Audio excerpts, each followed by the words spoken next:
Morning, welcome back. This is Divya Kawatra, your educator. How are you all doing? All well, good? Good morning, good morning, good morning. Hi everyone. I hope you all are doing good, yes? Alright, let's start our today's session. So we meet again to discuss today's newspaper, that is 11th of July. Alright, let's begin with our first news, and before we do that, let me just remind you that we discussed the Hindu newspaper and PIB discussions daily at 8:30 a.m. For those of you joining for the first time, just know that we meet every day at 8:30 a.m. We discuss the Hindu newspaper as well as important news from PIB, and we solve a few questions as well from the previous session that we had taken once you have revised that. Alright, that is how the series goes, and we'll start with our today's session. Alright, yeah, I'll just wait for a minute to join, to let everybody join in. We still have 1 minute to go. I'm good, thank you. I'm good, thank you. Very well, all right. Good morning, good morning.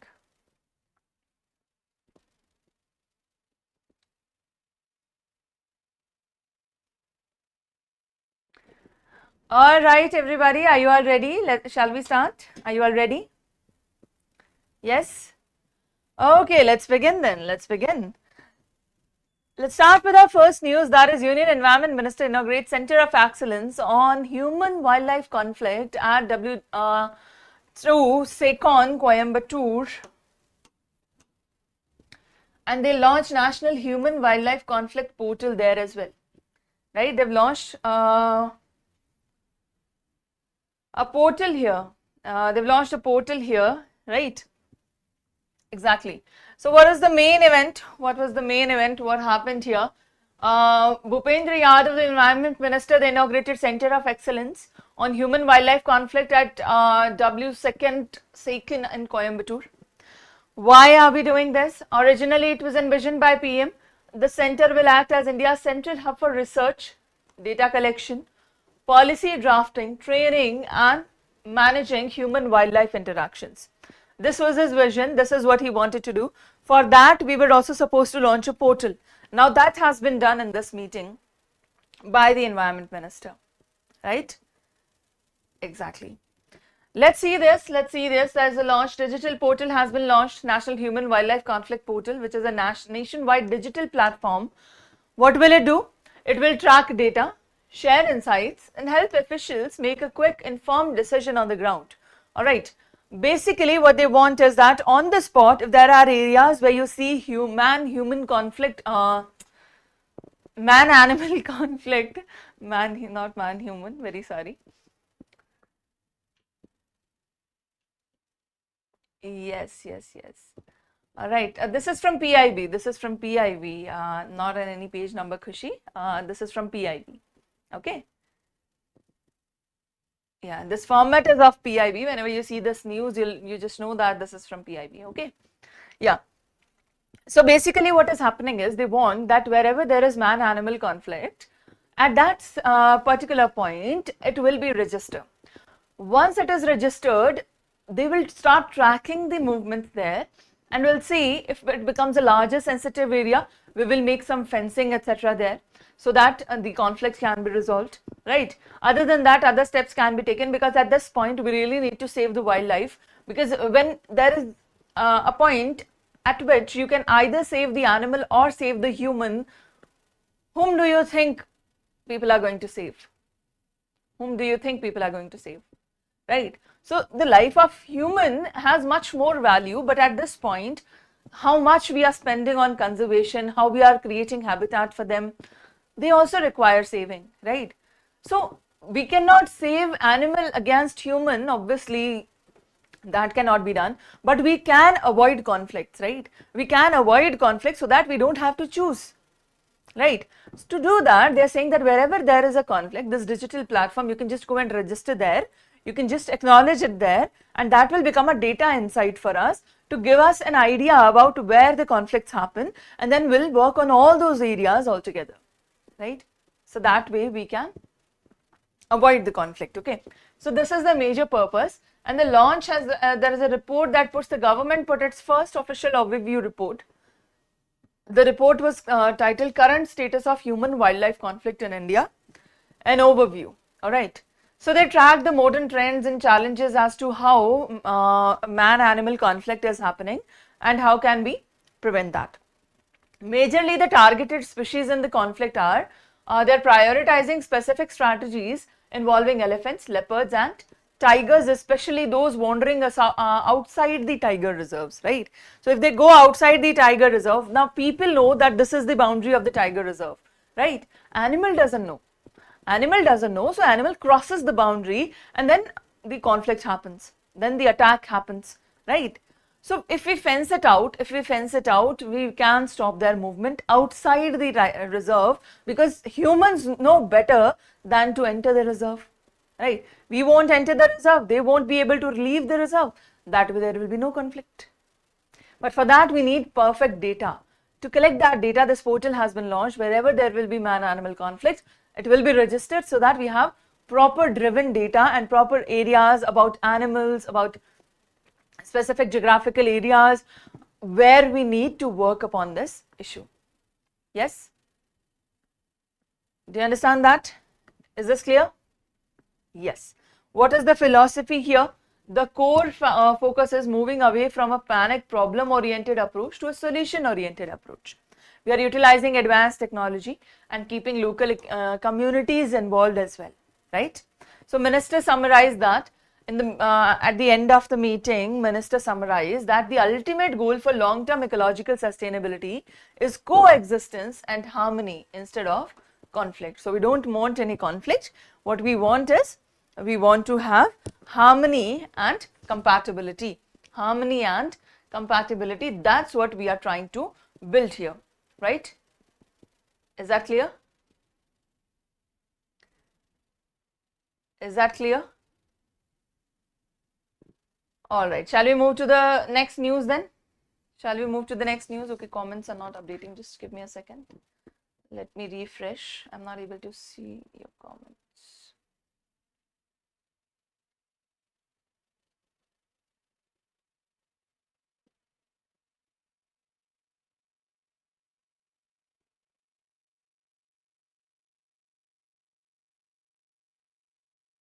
Yeah, okay. What are you saying? They pass highway from the jungle. Exactly. So if you do that, now animals don't have any idea, right? We don't have to cross from here. They don't have a traffic light as such. Naturally. Good morning, ma'am. What is WII SACON? Okay, yeah. We are talking about that. WII SACON, they come together to meet regarding the conservation of wildlife. Okay, these are two organizations that come together. WII is Wildlife Institute of India. Wildlife Institute of India. Okay, and SACON, you remember Salim Ali, the bird watcher? Are you familiar with the name Salim Ali, the bird watcher? The very famous bird watcher?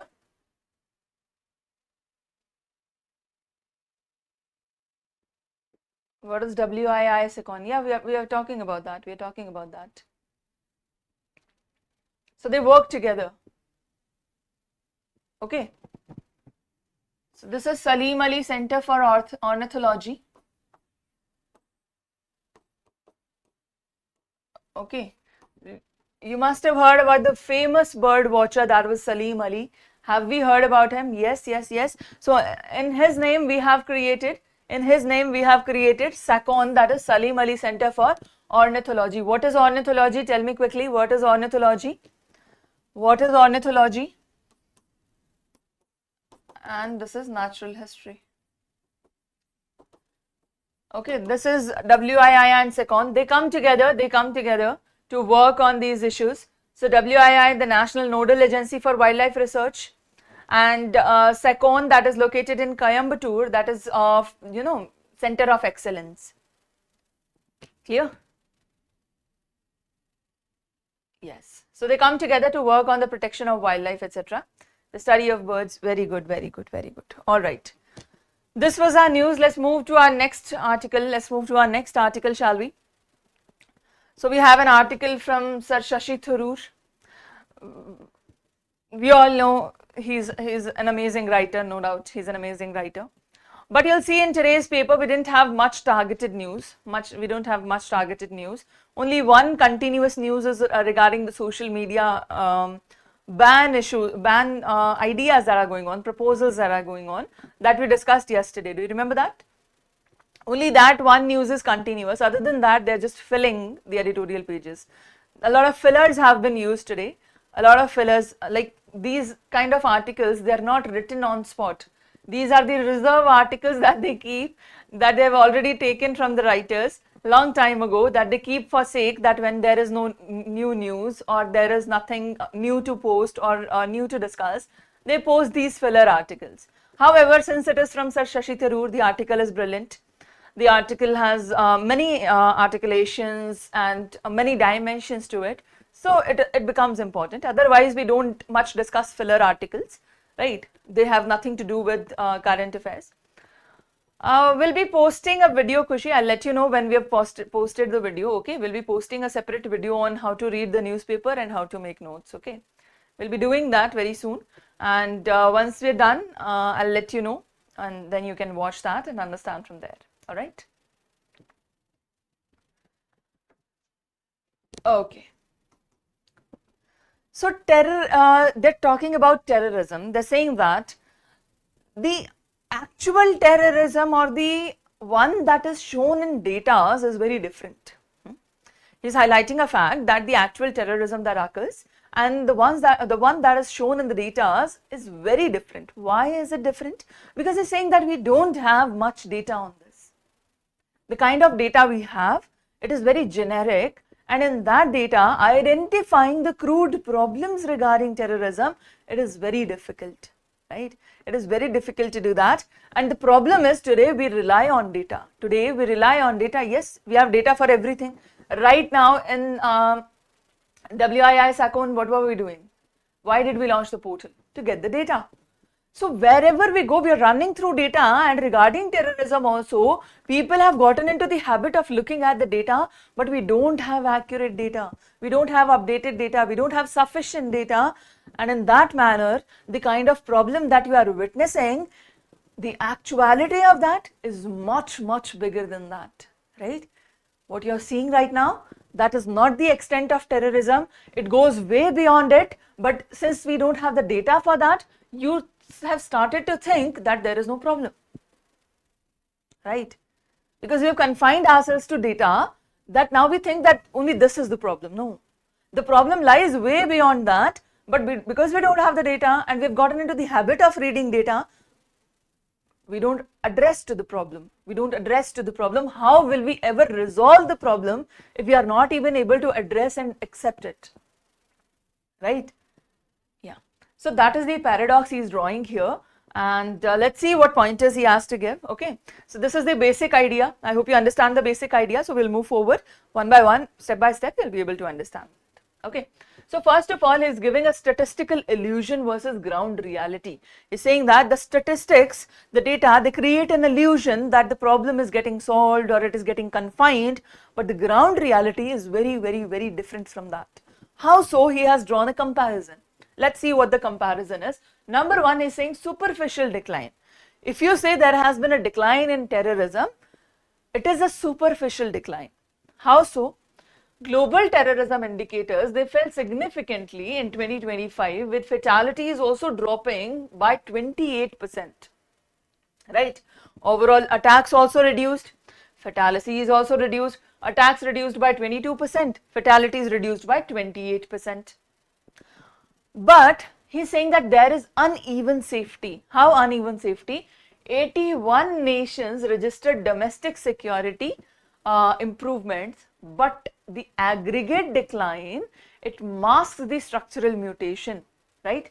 Why? Because they are saying that word is not safer, but rather unevenly unsafe, right? If you talk about terrorism, if you talk about violence, and if you talk about all that, he's saying that just because a few nations have shown a decline in their attacks, decline in their fatalities, doesn't mean there is a reduction in terrorism. It has just become uneven. How so? He's saying that earlier the terrorism was spread across all the nations, across the world. Okay. Now it has taken into patches. It has taken into patches over a few countries, over a few areas where they can dominate, where they can actually create more harm, where they want to target particular population, where they want to target particular leader.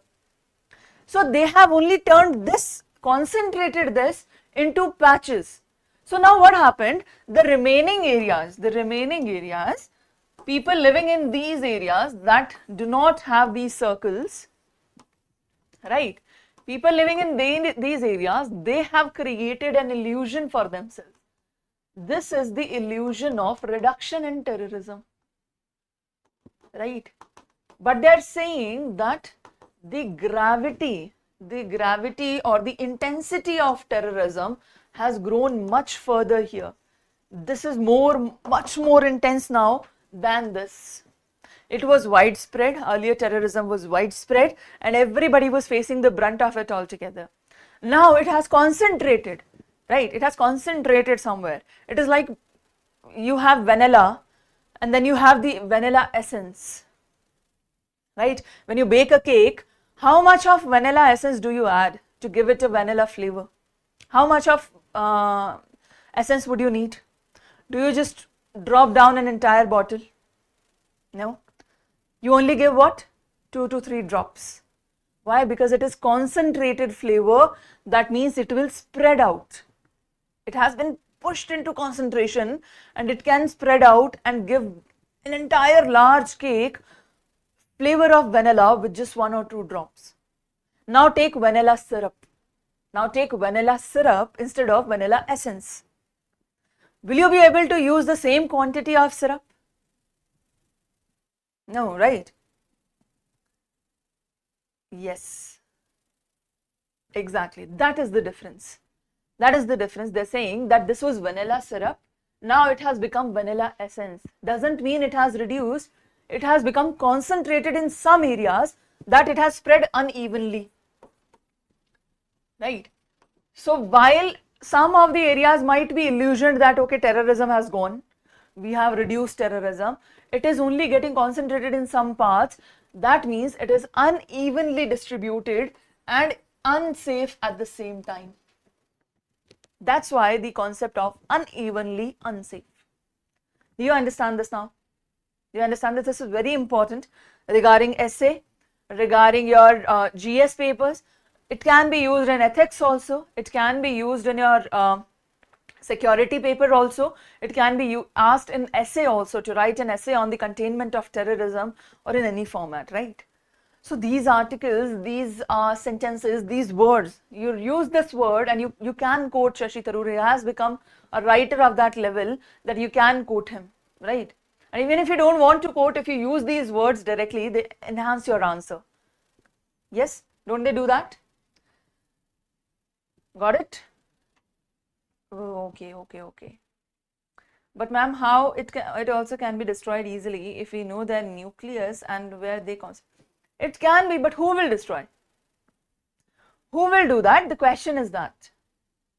Because when it was around the globe, everybody was fighting together against terrorism. Now it is concentrated in some areas, so those who have gotten free of it, they are like, oh, why bother?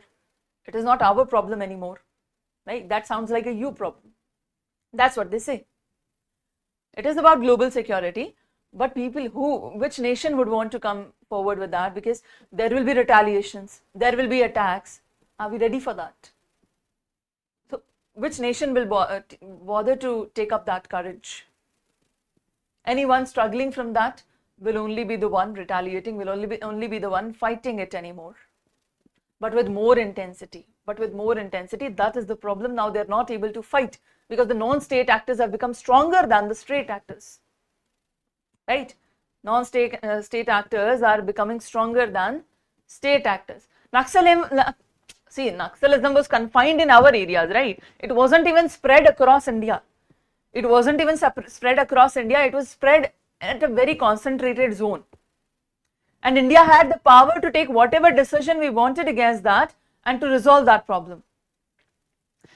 In global terrorism, do you think India can really do that? And in a small area of a small population of Naxalites, we were able to use all the forces to confine it, to control it, to stop the retaliation, to stop the reaction. Will we be able to do that on all the known state actors around the globe?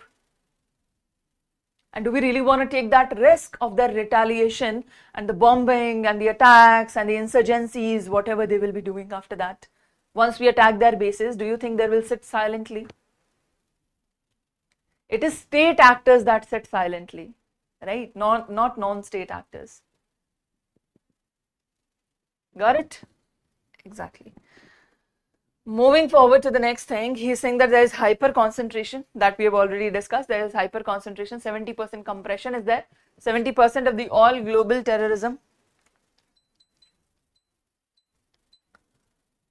70% of all global terrorism related deaths, they are heavily concentrated in just 5 countries. See, this is the concentration. Pakistan, Burkina Faso, Nigeria, Niger and the Democratic Republic of Congo. They are facing 70% of the deaths because of this. The Sahel epicenter, what is this?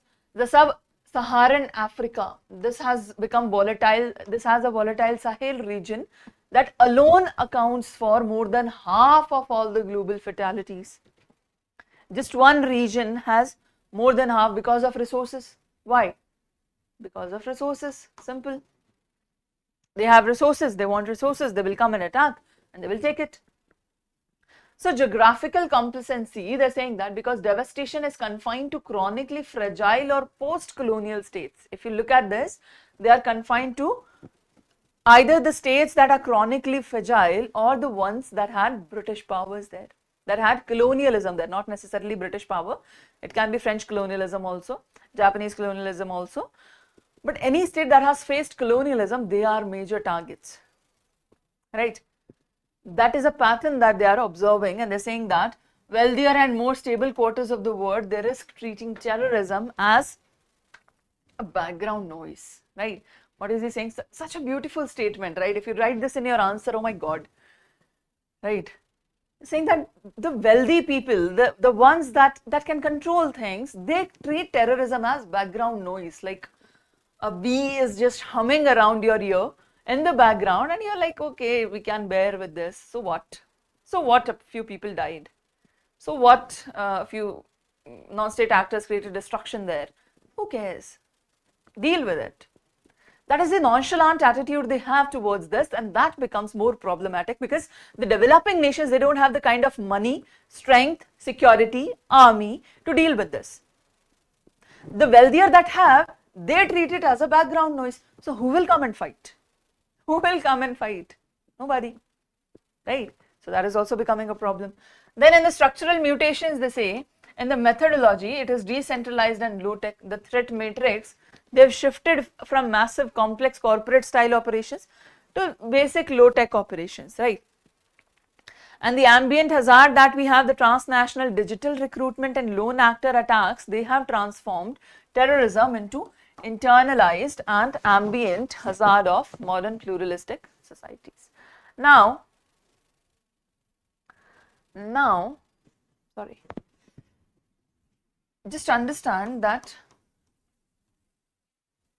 methodology is changing. With that changing methodology, nations also have to develop up, right?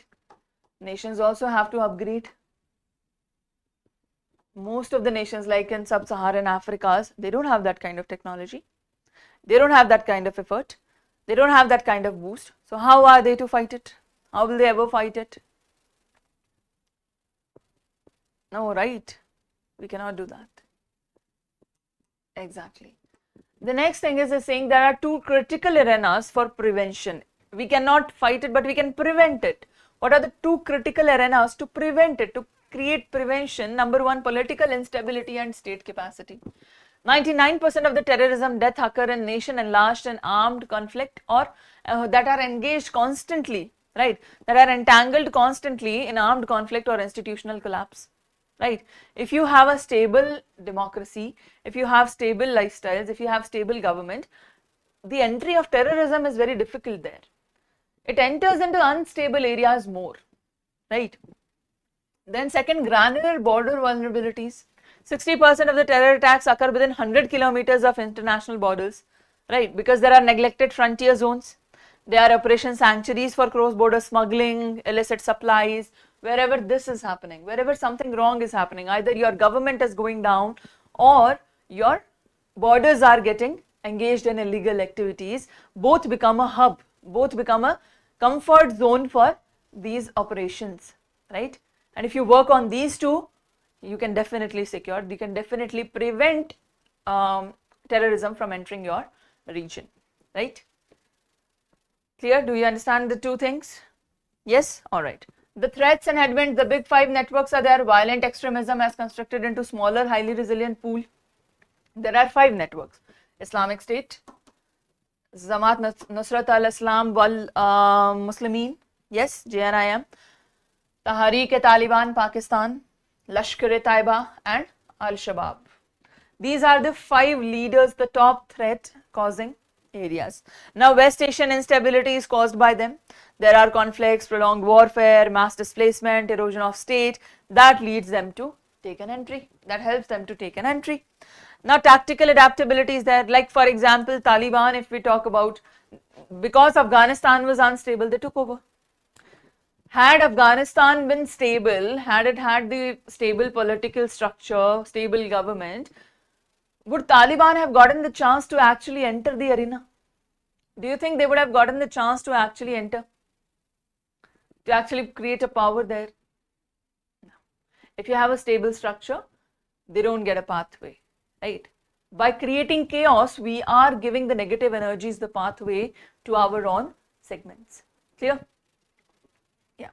Then the tactical adaptability, when we're squeezing global modern terror organization fragmentations, we want, like TTP was bugged the global downward trend by increasing the attacks. So they keep increasing. The moment we stop noticing them, they do something because they want us to notice them. They want us to give them attention. They want us to give them popularity. Because the moment we give them attention, they flash on the news. The moment they flash on the news, people who want to join them get a pathway. They see people, they see places, they see the sites and they go there, right? Anybody who wants to join them, they get a pathway that we are giving through news. They want us to give them attention, right? Exactly. So what is the way forward for India especially? What can we do? Regional risk matrix can be checked. Persistent geopolitical conflicts can be checked. India-Pakistan dynamic can be checked. The entry barriers for new fragmented radical actors can be checked. Doctrine recalibration can happen. What kind of doctrine recalibration? For nations like India, navigating volatile neighborhoods. Structural shift requires. Why? Because if, again, they just told that if your border is not secure, if we have volatile relations with our neighbors, that means our border is not secure. And if it is not secure, then they have the option to get in, right? So that will happen. Then targeting the fault lines also, like government failures, border vulnerability, digital pipeline also, we have to work upon. These are the areas that we work upon. That is how we tackle terrorism. It is very deep rooted. It is very deep rooted, more than the statistics can actually show. So we need to address this problem like a chronic disease, and we need to get rid of it, right? We need to get rid of it as soon as possible, and getting completely rid of it is not possible. That's why we have preventive measures instead of dealing with it once it comes. Don't let it come, prevent it, right? So we have preventive measures that are more effective. That's what has been discussed in the article. Clear? Easy? All right then. Let's move on. Before that, let me remind you, we have new batches running at Karol Bagh and Noida Center for English and Hindi medium for foundation courses, where you'll get prelims, where you'll get mains, where you'll get test series, where you'll get current affairs, and few of them for 3 years as well, right? Exactly. So to benefit from all the features that are given here, for all the options that are given here, just go to the Drishti website. You can go to the Drishti learning app also, find the foundation course and join. And if you face any problems, you can always give us a call on 87501 87501. All right? Yeah. Moving forward, we have our next article, that is Fix the House. This is regarding social media. This is regarding social media that we were discussing yesterday. we discussed yesterday that they want us to ban, or they want us to think regarding the ban on social media, right? Because Prime Minister has been consistently giving statements on that. But now the article is saying that instead of controlling the people, you control the platform. Quite good, right? Quite simple. Instead of controlling us, if the platform doesn't give us the option, it is sorted anyway. Right? You control the platform instead of controlling the people. That is the baseline of this article. Very simple. Social media aspects, we have discussed all of it yesterday. The only thing that we need to know is here that they are giving a different perspective, and they're saying that instead of controlling people, that you should be 16, you should be 18, no, you control the platforms that they don't give you any such things, right? I know I told you that there is nothing of a very bright article. Social media, however, we discussed yesterday that also it is a repetitive article only.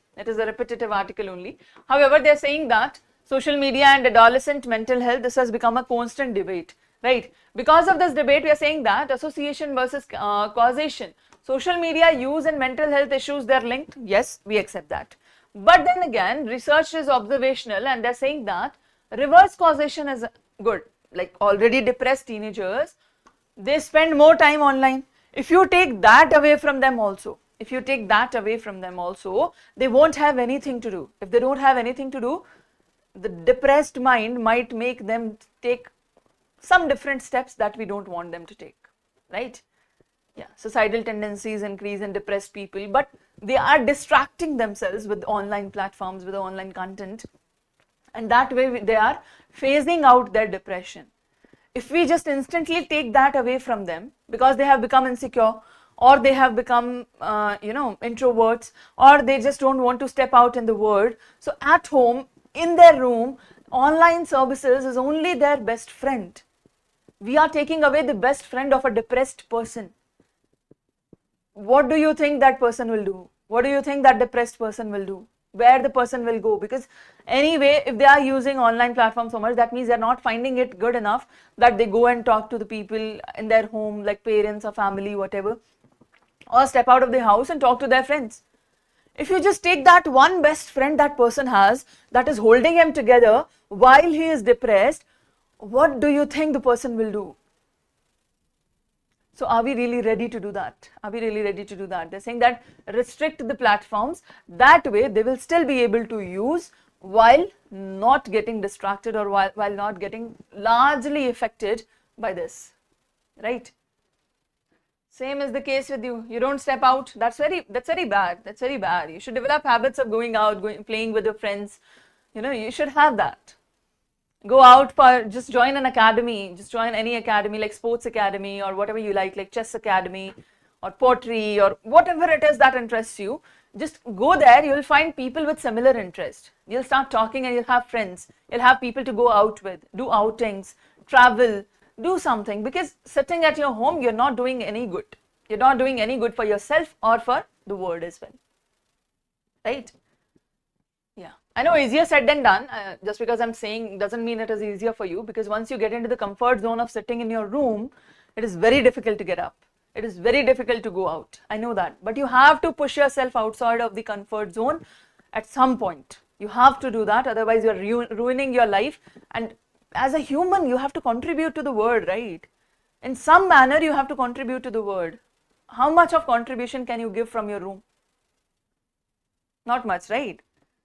Exactly. So this is a double-edged sword, There are many risks, and sometimes we want to improve their mental health, but imagine that depressed child. His mental health is held together just by that online platforms, just by those online platforms. And if we take that away, his mind will come crashing down. And in that, after that, what he does, who can we blame for that? Right? So it is a double-edged sword that we need to use very carefully. India is very sensitive at this time, and let's think more about it, okay? That's what they want us to think. Okay. Last article is India prepared to handle an internet blackout? Again, this brings us back to social media also. They're saying that if today there is an internet blackout, will you be able to survive that? Will you be able to survive that? Number one, because of addiction, people will go mad. Number two, we don't have much security alliances, because of that, our entire data, our entire security might stop working. If that stops working, we become vulnerable to foreign attacks, we become vulnerable to digital attacks, cyber crimes, we become much and more vulnerable every passing moment because we don't have any security other than that. And if there is an internet blackout, we will not be able to make the payment. People have stopped using cash, right? Many people I've seen have totally stopped using cash. If you ask them for 10 rupees, 50 rupees, 100 rupees, they'll be like, oh, cash? I don't keep cash. Who keeps cash these days? I have UPI. Well, that is good. We are sending UPI to the world now. But look at that. If internet doesn't work, will you be able to make the payment? And if internet is not working, there is a very large possibility, if there is a complete blackout, ATMs will only function to a limit, because they also have a connectivity, right? And if that doesn't function, you won't even be able to take out cash also, right? So how do you do that? Yeah. So they're saying, is India ready? So there is a global ranking regarding this. India ranks 9th among the top 10 countries. That are least likely to be severely impacted by a digital breakdown. They're saying that if digital breakdown happens, India has 9th position. 9th position means that out of 10, 9th position we will not break down, right? These are very small problems that you won't be able to buy anything, but it is like a complete crash down of structures coming. No, because we're not that dependent on internet facilities yet. We are addicted to it for sure, but dependent? No.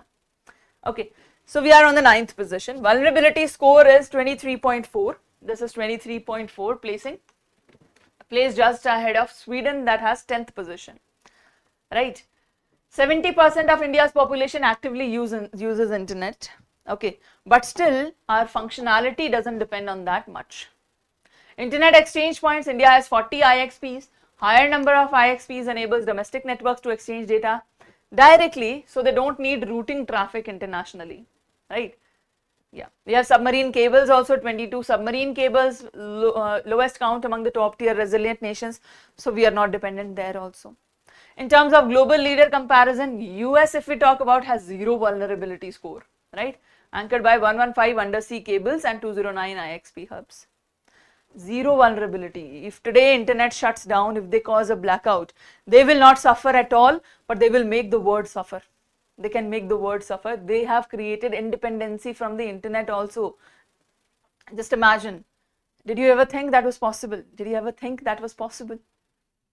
But that is possible. Okay, vulnerability means like if the breakdown happens, how much it will affect you.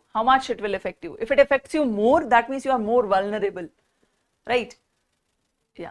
If it doesn't affect you, that means you are not vulnerable. Clear?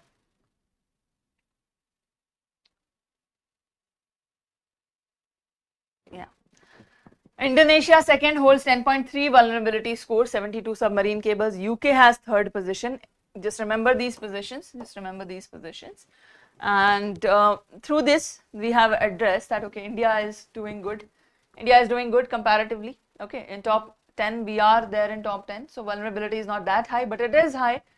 23.4 and 0. Just look at the comparison. So long way to go, right? Yeah. All right, this is the last article for you to read regarding unfulfilled solar promise of India and Germany. We talked about this earlier, and we also discussed a similar article for wind energy. This is also similar. Just read it and see how India is, whether it is achieving to its potential, the solar energy, or not, right? A comparison has been drawn with Germany. Just read about that, okay? Yes, just read that, and this is our paper. Let's solve a few questions, shall we? All right.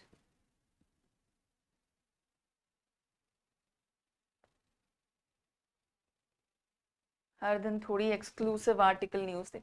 Exactly. So there were just few things that we needed to discuss. However, the paper doesn't have much today. It really doesn't have much today. It took me a long time to gather this news, like give me something useful.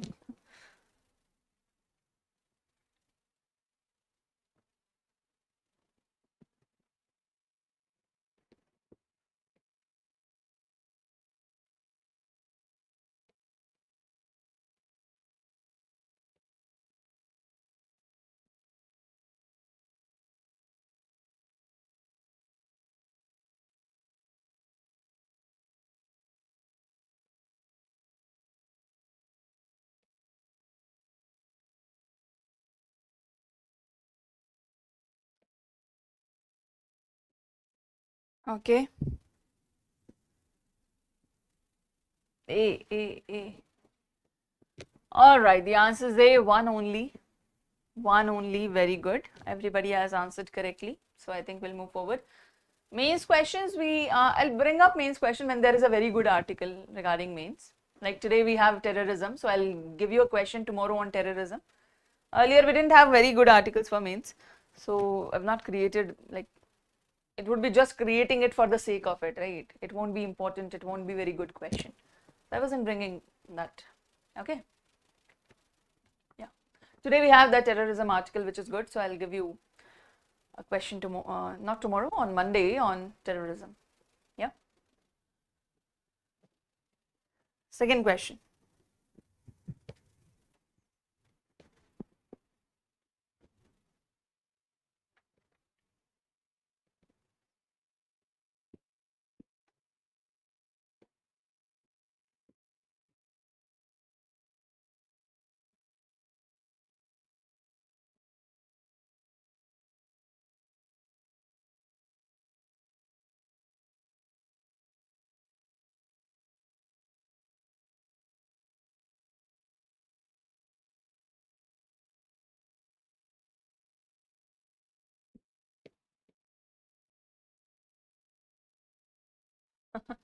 See, we don't have to get political anyway, right? We don't have to get political. The answer is B, only two. Only two is correct. The Information Technology Guidelines Rules 2021 is one of the legal mechanisms being considered to introduce these curbs. Sorry, third is correct. Second is wrong and first is wrong. This is correct. Australia's Online Safety Amendment Act 2024 requires digital platform to detect and block access to children below the age of 18. What was the age? What was the age? Yeah, got it. India is exploring a graded restriction model that allows partial social media access while blocking specific content based on the age cohort of a minor. All right. Next.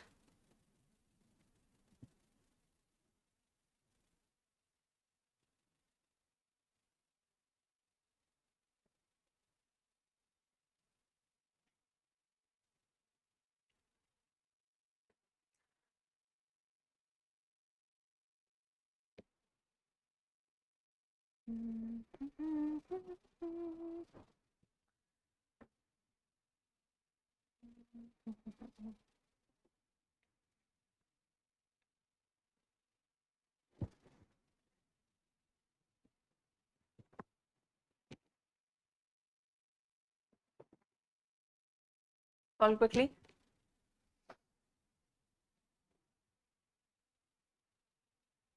All right, C, 1 and 3. It is D, 1, 2 and 3. All of them are correct. All of them are correct. We discussed them yesterday. Yes. All right. Next.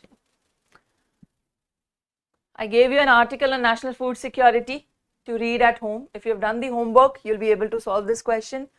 If not, well, learn the lesson and do the homework next time. Okay.